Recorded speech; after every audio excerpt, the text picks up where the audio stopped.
Tu t'es déjà demandé pourquoi tu te sens parfois égaré, comme si la vie était une partie biaisée, où tout semble t'échapper. C'est parce qu'on t'a inculqué une idée fausse, que le hasard dirige tout. Ces instants où tout semble se coordonner parfaitement, une rencontre décisive, une idée qui surgit au moment idéal, une opportunité qui dépasse toute logique. Tu penses encore que ce ne sont que des coups de chance ? Il est temps d'arrêter de te mentir, ce ne sont pas de simples hasards. Ce sont des signes, des outils que la vie te tend pour tester ton courage, pour voir si tu es prêt à t'en emparer. Il y a 500 ans, Nicolas Machiavel, expert en stratégie, a levé le voile sur cette illusion. Pour lui, ce qu'on appelle le hasard ou la fortune n'est pas une force aveugle. C'est un adversaire subtil, une rivière en furie que tu peux canaliser, à condition d'avoir le cran et l'intelligence pour le faire. Dans ce podcast, je vais te révéler ce que Machiavel savait, ce que des esprits brillants comme Carl Jung ou Albert Einstein ont entrevu. Le hasard n'est qu'un masque. Ces événements qui paraissent aléatoires sont en réalité des épreuves. Si tu apprends à les décoder, tu peux reprendre le contrôle de ta destinée. Prépare-toi, parce que ce qu'on va explorer risque de transformer à jamais ta perception du monde. Depuis l'enfance, on t'a appris à fermer les yeux sur tout ça. Souviens-toi de ces moments étranges, une chanson qui passe au moment où tu penses à quelqu'un, un pressentiment qui devient réalité, une rencontre au timing parfait. Et qu'est-ce qu'on te disait ? C'est juste une coïncidence, tu te fais des idées. On t'a appris à étouffer ton intuition, à ne faire confiance qu'à ce qui peut être démontré, mesuré, disséqué. Ce n'est pas un hasard. Machiavel l'avait compris. Ceux qui contrôlent les esprits contrôlent le monde. En te convainquant que tout est accidentel, ils t'ont rendu passif, soumis, incapable de voir que tu pouvais influencer ta propre vie. Et l'école n'y est pas étrangère. On t'a formé à retenir, à suivre, à obéir, pas à ressentir, imaginer, anticiper. Tout ce qui ne rentrait pas dans une case était ignoré. Ce n'est pas une erreur, c'est un conditionnement. Dans ses discours sur la première décade de Tite-Live, Machiavel explique comment les élites façonnent les croyances pour conserver le pouvoir. Il modèle les esprits pour contrôler les trajectoires. Mais il n'était pas le seul à le voir. Carl Jung, qui a inventé le concept de synchronicité, parlait de ces coïncidences chargées de sens comme d'un dialogue secret entre toi et l'univers. Einstein, lui, rejetait l'idée d'un monde chaotique. Pour lui, le hasard n'était qu'un mot qu'on utilise pour combler notre ignorance. Et même Nikola Tesla, avec son génie visionnaire, parlait d'un univers vibrant où chaque pensée influence la réalité. Les sagesses anciennes, comme le taoïsme ou le stoïcisme, voyaient déjà le monde comme un tissu d'interconnexion. Rien n'arrive sans raison. Et pourtant, la société actuelle te répète que tout cela n'est qu'illusion. Pense à un moment marquant de ta vie. Tu vois un chiffre, comme 11-11, apparaître sans cesse, surtout quand une question importante te tourmente. Ou tu rencontres une personne qui, sans le savoir, te donne exactement la réponse que tu cherchais. La science dominante appelle ça un biais cognitif. Mais pourquoi ce chiffre précisément maintenant ? Pourquoi cette personne à cet instant ? Pour Machiavel, ces instants sont des ouvertures, des armes offertes par la fortuna. Les ignorer, c'est refuser une lame en pleine guerre. Jung y verrait une manifestation de ton inconscient. Einstein parlerait d'un ordre profond que nous ne comprenons pas encore. Mais Machiavel, lui, ne s'embarrasse pas de théorie. Ce qui compte, c'est pas d'où viennent ces signes, mais ce que tu en fais. Et la vérité, c'est que le système n'a aucun intérêt à ce que tu les vois. Pourquoi ? Parce que dès que tu comprends que la fortuna peut être maîtrisée, tu deviens incontrôlable. Machiavel l'avait perçu depuis longtemps. Ceux qui apprennent à naviguer dans le chaos deviennent dangereux pour ceux qui s'appuient sur la stabilité pour conserver leur pouvoir. En te persuadant que tout n'est que fruit du hasard, on t'a volé ta force. Mais tu peux la retrouver. Tu peux apprendre à percevoir le monde comme Machiavel le voyait. Un espace où chaque prétendue coïncidence cache une occasion à saisir. Chaque événement imprévu est un défi déguisé. Et la première étape, c'est d'admettre que ces instants clés ne sont pas des accidents. Ce sont des épreuves. Et la fortuna observe toujours comment tu y réagis. Dans Le Prince, Machiavel compare la fortuna à un fleuve en crue. Sans préparation, il ravage tout sur son passage. Mais si tu construis des digues, ce qu'il appelait la virtu, ce mélange de lucidité, de bravoure et de ruse, tu peux canaliser cette force brute et la tourner à ton avantage. Ces moments où tout semble tomber à pic dans ta vie, ce ne sont pas des bénédictions tombées du ciel, ce sont des défis masqués.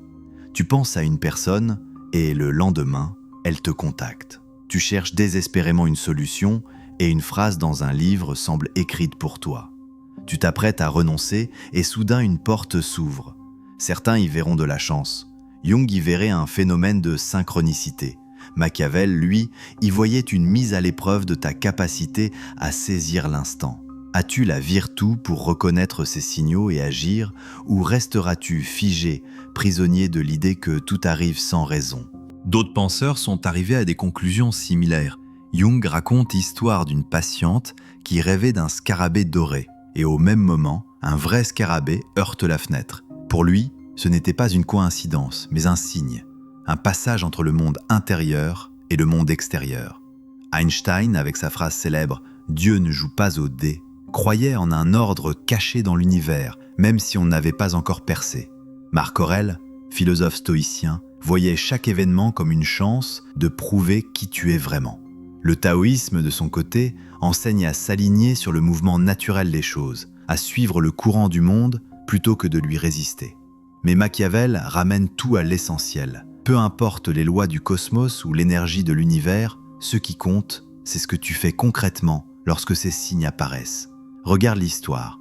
César Borgia, que Machiavel admirait profondément, maîtrisait la fortuna comme un stratège. Quand une alliance tombait, il en forgeait une autre. Quand une menace surgissait, il s'en servait pour renforcer sa position. Il ne priait pas pour avoir de la chance, il la fabriquait lui-même. Maintenant, transpose cela à ta vie. Tu rencontres quelqu'un qui t'inspire sans même le savoir. Une idée te traverse l'esprit au bon moment. Une occasion improbable se présente quand tu t'y attends le moins. C'est la fortuna qui te met une arme entre les mains. Mais si tu hésites, si tu laisses la peur ou l'incertitude t'immobiliser, tu passes à côté. Et cette arme disparaît. Machiavel méprisait les attentistes. Pour lui, la fortuna récompense les audacieux, ceux qui n'attendent pas qu'on leur donne la permission d'agir. Aujourd'hui, même les neurosciences confirment cette idée, bien que Machiavel n'en ait jamais entendu parler. Ton cerveau possède un filtre naturel, le système d'activation réticulaire. Il trie les informations selon ce que tu choisis de remarquer. C'est comme quand tu achètes une voiture rouge et que tout à coup, tu en vois partout. Ce n'est pas la réalité qui change, c'est ton attention qui se réoriente. Les opportunités, c'est pareil. Quand tu choisis de croire que la fortuna existe, tu commences à remarquer ces signes. Une suite de chiffres qui revient. Une rencontre qui tombe à point nommé. Une idée qui surgit comme par magie. Ton cerveau apprend à repérer ce que tu considérais auparavant comme des détails sans importance. Mais Machiavel ajouterait une mise en garde. Observer ne suffit pas. Il faut agir. La fortuna ne s'offre pas aux spectateurs. Elle élève ceux qui osent prendre des risques. Pourquoi certains semblent toujours avoir le bon timing? Pourquoi d'autres répètent sans fin les mêmes échecs? Tout se joue dans leur façon d'interpréter et d'utiliser ces signaux. Les plus clairvoyants, les plus déterminés, comprennent que les synchronicités sont des ouvertures. Ils ne doutent pas, ils saisissent. Les autres, enfermés dans la croyance que tout est aléatoire, laissent passer leur chance. Ils perçoivent un signe, mais se disent que ce n'est rien. Et la fortuna, elle, tourne les talons. Elle n'attend pas. Alors comment détecter ces indices? Ils sont là, tout autour de toi, mais discrets, presque invisibles, comme des traces dans le brouillard. Un nombre comme 222 revient encore et encore, précisément quand une décision te hante. Tu croises quelqu'un qui, sans savoir, t'offre la clé d'une énigme que tu portes depuis des jours. Tu ouvres un livre au hasard et une phrase semble répondre à ton problème exact. Pour Jung, c'est l'inconscient qui communique avec l'univers. Les stoïciens diraient que c'est une invitation à montrer ta force intérieure. Et toi, qu'est-ce que tu choisis d'y voir? Machiavel, lui, percevait la fortuna comme une épreuve. Elle t'évalue. Seras-tu capable de saisir l'opportunité ou laisseras-tu passer ta chance? Ces signes qui croisent ton chemin ne sont pas des présents offerts gratuitement. Ils exigent une réponse de ta part. Imagine une situation concrète. Tu es à la recherche d'un nouvel emploi et un ancien collègue te vient à l'esprit. Le lendemain, il te contacte au sujet d'un poste. Coïncidence? Non. C'est la fortuna qui te tend la main. Si tu ignores ce message, si tu procrastines en pensant « je m'en occuperai plus tard », la fenêtre se refermera. En revanche, si tu prends l'initiative, si tu le rappelles, si tu saisis l'occasion, alors tu entres dans le cercle du jeu de la fortuna. Et plus tu t'engages dans ce jeu, plus les signes deviennent évidents. Comme si la fortune te récompensait pour ton audace en t'indiquant des chemins invisibles pour les autres. Mais il y a un danger que Machiavel connaissait bien. Beaucoup nient ces signaux. Ils les réduisent à de simples hasards. Pire encore, certains les reconnaissent mais restent inactifs. Ils doutent, ils tergiversent. Et si je me trompais? Machiavel méprisait cette forme d'indécision. Dans Le Prince, il expliquait que ceux qui attendent trop longtemps sont balayés par la tempête. Les véritables stratèges, eux, agissent avant que les eaux ne débordent. Ils comprennent que la fortuna est instable, capricieuse. Ce qu'elle t'offre aujourd'hui peut disparaître demain. Alors, comment éviter ce piège? Le point de départ, c'est de modifier ta perception. Cesse de voir le monde comme un chaos sans sens. Apprends à considérer chaque moment, chaque rencontre fortuite, chaque idée venue de nulle part comme un message codé. Machiavel t'inviterait à développer une vigilance extrême, une attention d'aigle, prête à déceler l'inattendu.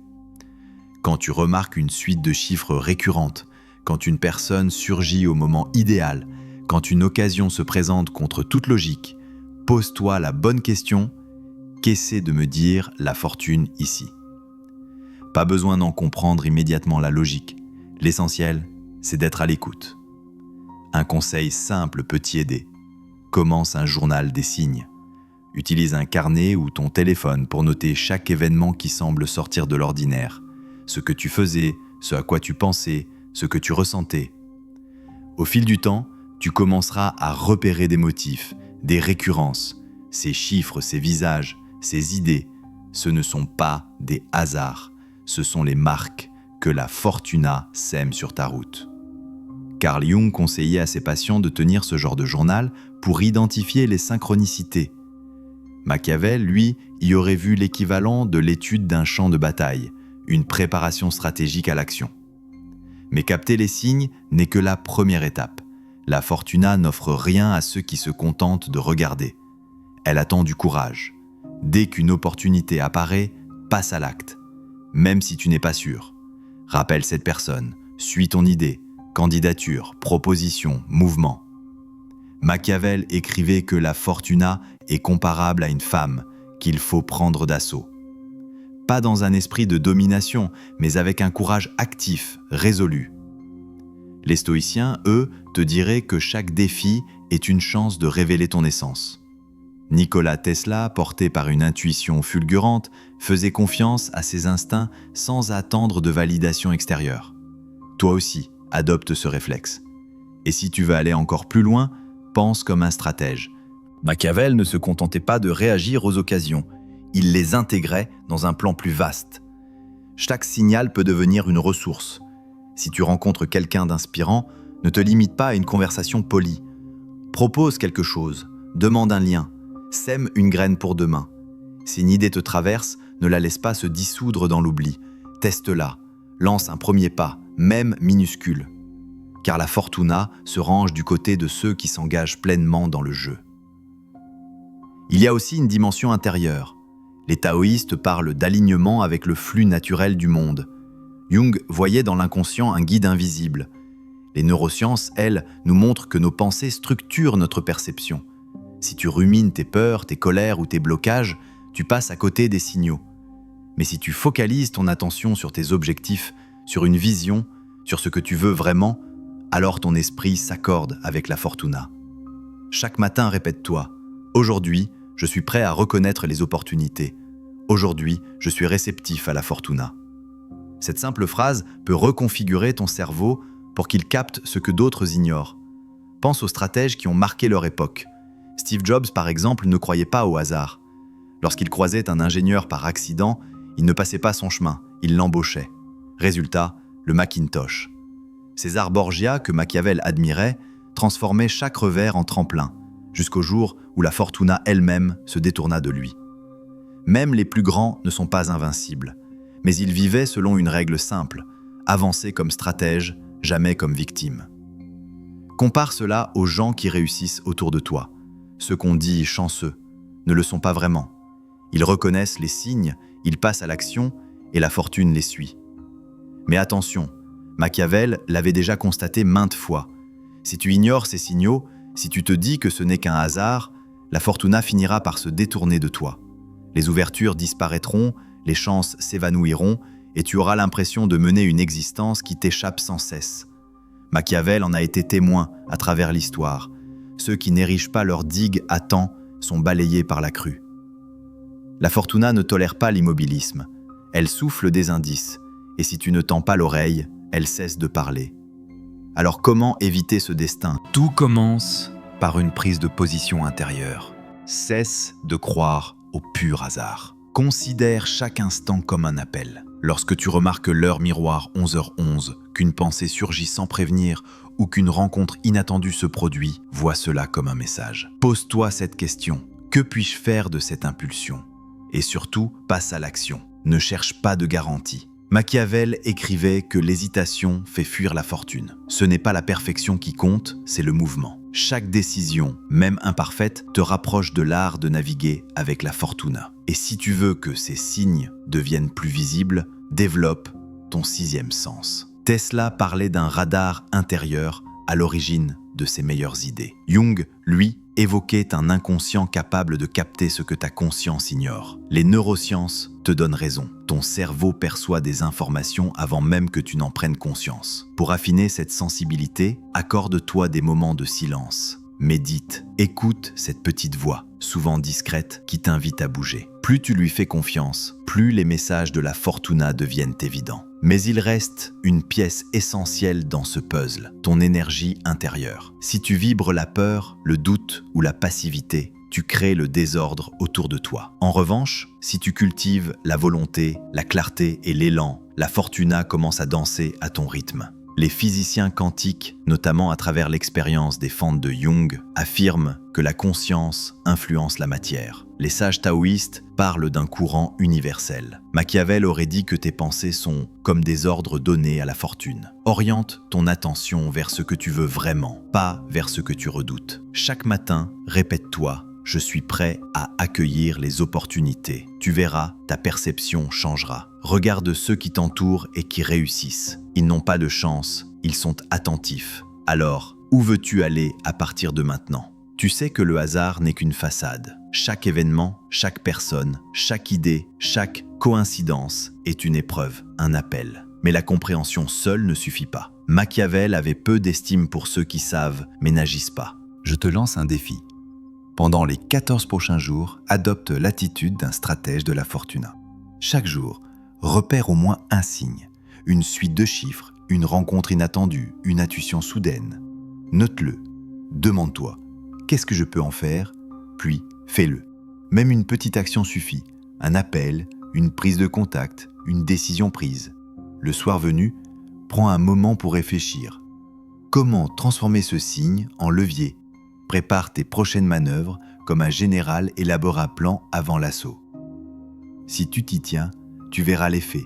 Les signes se multiplieront, les obstacles perdront leur poids et tu ne te sentiras plus ballotté par la vie. Tu la conduiras. Ce n'est pas un tour de magie, c'est une stratégie. Une stratégie que Machiavel, Jung et même la science contemporaine reconnaissent. Mais cela exige un passage à l'action. La Fortuna ne donne pas de deuxième chance à ceux qui ignorent. Si tu tardes, si tu doutes, si tu repousses, elle tournera le dos. Et pour ceux qui veulent aller plus loin, j'ai créé un guide, un outil concret pour apprivoiser la Fortuna comme l'aurait fait Machiavel. Il contient des méthodes pratiques, des exemples et des exercices pour décoder et exploiter les signaux que tu reçois. Le lien est dans la description. C'est gratuit, mais ce ne sera pas disponible indéfiniment. Et si ce podcast t'a parlé, abonne-toi et laisse le message « Je vois la Fortuna » en commentaire. Ce sera le signe que tu fais partie de ceux qui refusent de subir. Rappelle-toi, le hasard n'existe pas.